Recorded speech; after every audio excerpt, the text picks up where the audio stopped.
All right, welcome to the Sacred Empowerment Summit. It's my honor to introduce Lauren Rosenfield to you. I met her through a dear beloved friend and mentor, Susanna, who's also a part of the summit.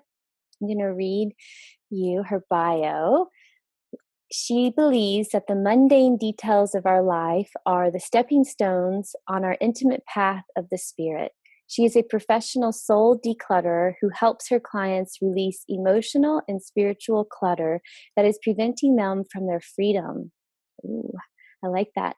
She co-authored Your To-Be List and Breathing Room, Open Your Heart by Decluttering Your Home, and blogs at lgrosenfeld.com, where she shares lessons on how our daily lives shine with spiritual lessons. She's unapologetic hippie, peacenik, pluralist, dreamer, and mother of four who resides in Asheville, North Carolina. And I loved how your website says pink-haired mystical mama of four, author, speaker, soul declutterer. That is just like sums it all up, right? Yes, it does.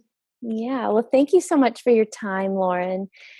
It's an honor to have you and to connect and to get to know you a little more and to share your wisdom and your embodied empowerment for decluttering the soul and your space and all of that. So I imagine that does require some grace. So I'm curious to what grace means to you. Well, for me, grace is the sudden, unbidden appearance of the divine showing a path forward. And I think there are times in our lives where we are drowning in the illusion of being irrevocably stuck or irredeemably small. And it presents a kind of suffering, I think, that we all are familiar with. We've all had that feeling of being stuck or feeling small, feeling powerless. And that kind of suffering to me is based in illusion. Anytime we're suffering, I think we need to look for the illusion that's present. And that illusion for me is a primary kind of clutter that we live with. The illusion of our smallness or the illusion of our stuckness. And for me, grace appears and shows us a path through and forward where we might have assumed there is no path forward. And I've seen this in my own life so many times. I've seen it in the lives of my clients. And it's a beautiful moment. And it's different for me. Grace is different than blessing. To me, blessing is something that orients us to the present. It helps seat us in the present moment and helps us experience broadly, widely what the moment offers us. And to me, grace is kind of different. Grace is, it's a map of movement. It's a map for us to move forward. And I think that what we have to do in order to experience grace is to release the expectation of how it arrives and what it will look like. Very true. So how does grace empower your life on a personal level? Yeah, I think for me, I, like everyone else, as I said, there are moments where I feel stuck. And I have to have faith that grace is like air. I think it's sort of ever present. I think it's there all the time. And I think if we're open to its arrival, if I'm open to its arrival, it's like opening a window and letting the fresh air in. And when I can do that, I think I'm able to not just be present in my own life powerfully, because it's that movement, that power forward, that's such a beautiful gift. I think it allows me to reflect that back to the people I work with and the people around me, and allows me to connect with them, because it's when our paths intersect that I think we come together and we become more powerful as a unit. And my prayer, my constant prayer, is that I'm able to show up as a grace in the lives of others, Mm. to show them their path forward, to bring them out of that despairing moment, that moment of suffering where someone feels stuck Mm. and alone. And so I hope to always show up as a grace in the lives of others, and not just the people I work with, but anyone I encounter, whether I know them deeply, whether I have known them for years, or whether I'm meeting them at the checkout counter at the grocery store. I want to show up as grace in the lives of others, and Mm. to be able to share and shine that light that allows them to see a path, a path that intersects with multiple, infinite other paths and broadens and deepens their lives. Well, I certainly saw that when I crossed your path with Susanna at the cafe the other couple of weeks ago. Mhm. Shine such a bright, radiant light, and I could see your heart and your essence. And I was like, "Oh, I want to know her." Ah, So so kind. I definitely think you are accomplishing that in your life.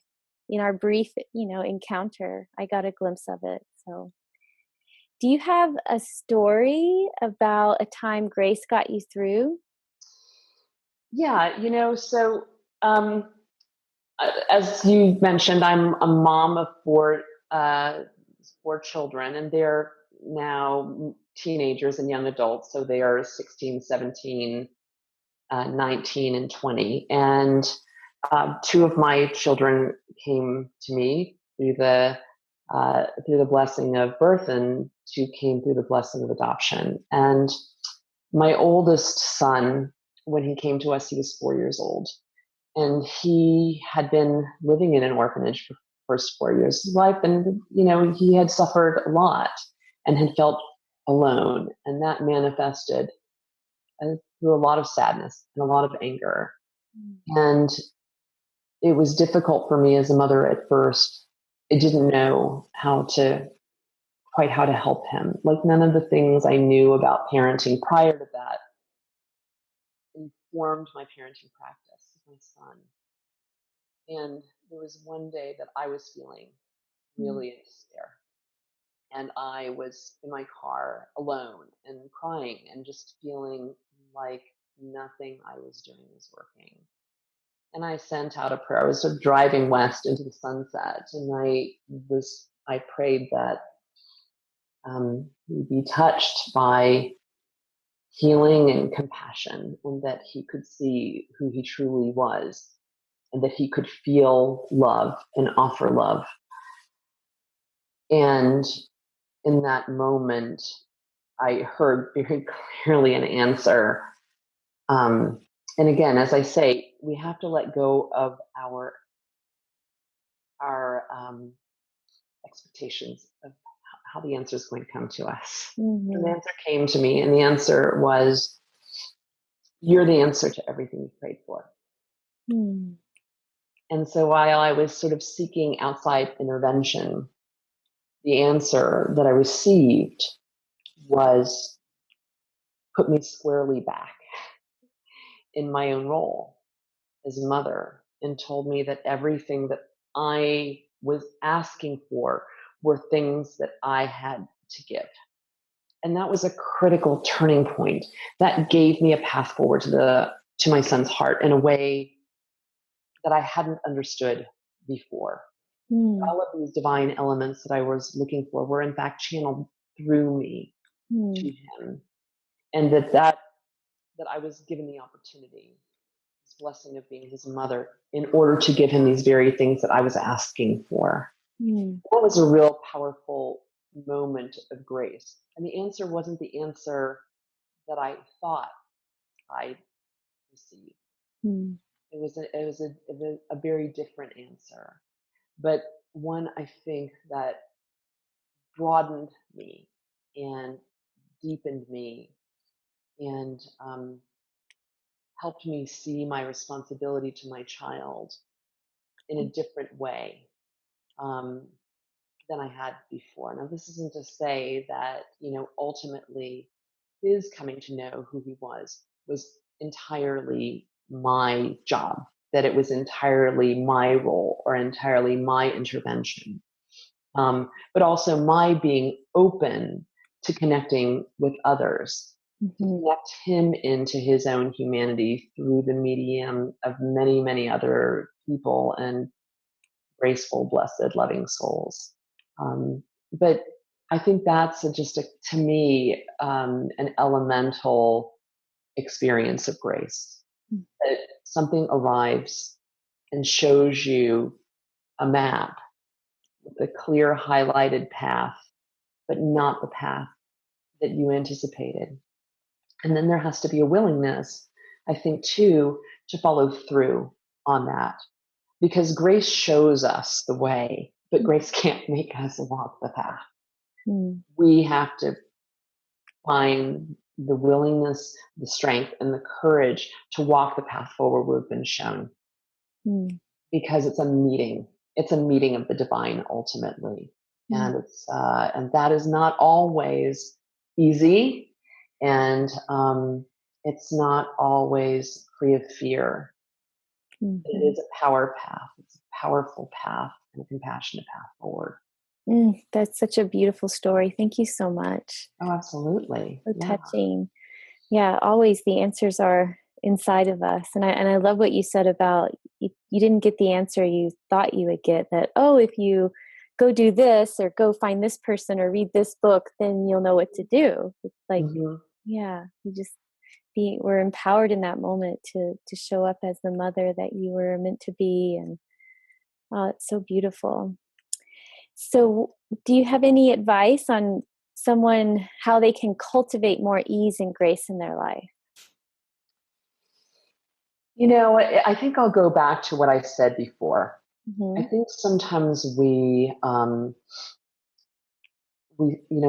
suffer needlessly. And again, I tell people all the time that there is a difference between pain and suffering. I think pain is a natural outcome of being a human being. We're going to experience pain.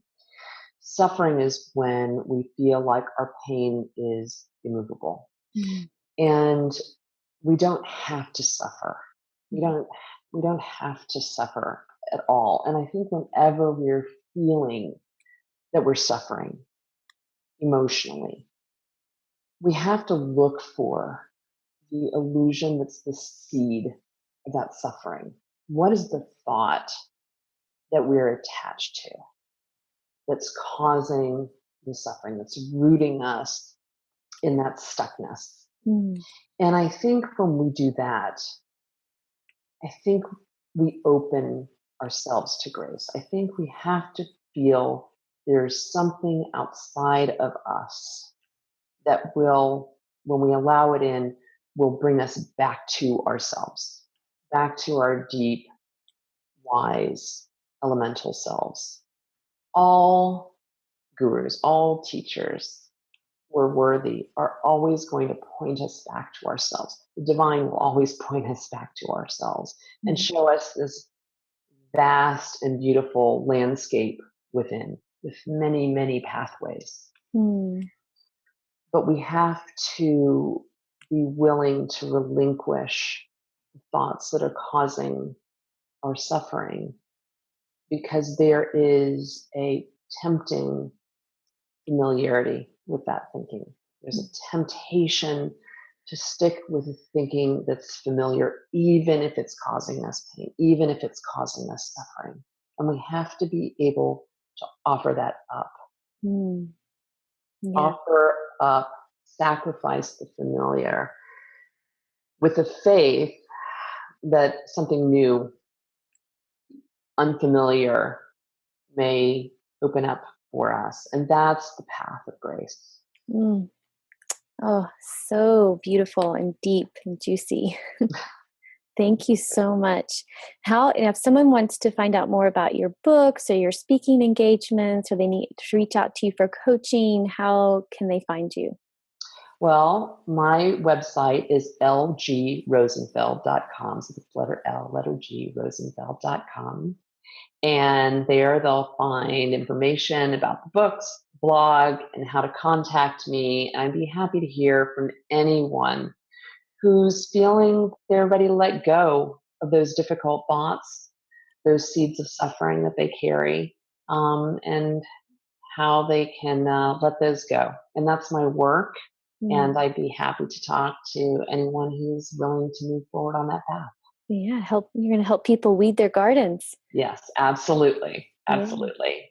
Okay. Thank you so much. Thank you, Crystal. It's a pleasure talking to you, and thank you for inviting me. Oh, of course.